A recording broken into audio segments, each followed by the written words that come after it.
Hello everyone welcome to my mini blog. तो सकाल सकाल उठी जाइए मोर सब कम सारिके ये पलि आसली ठाकुर पूजा करने को। ठाकुर पूजा कम सारी देके मुझे अमृतभंडा खाई आ ये भंडाटा बहुत मीठा।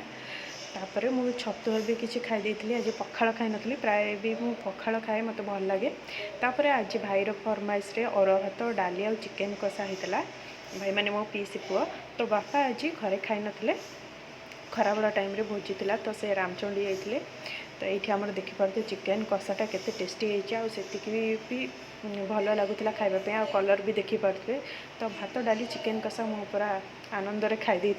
तो 4टा बेले माकड़ मैंने आसते छात उपरको से छात उपरको टे पलि जाइए देखुली माकड़ मैंने गछ सब खाई कि ना ना बो आसिले मत खाईज गछ भल अच्छी कि ना।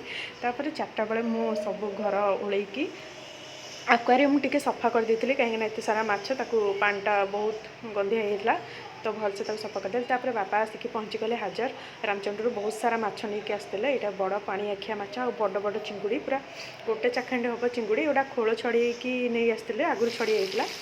तापर मु माछ को भलसे धोईदेली अधा माछ रखीदेली एत तो बापा जड़े खाइबे मोर तो चिकेन अच्छी रात में खाइबी। तो बापा यही माछर बेसर बनईली आ संग को रुटी करदेली।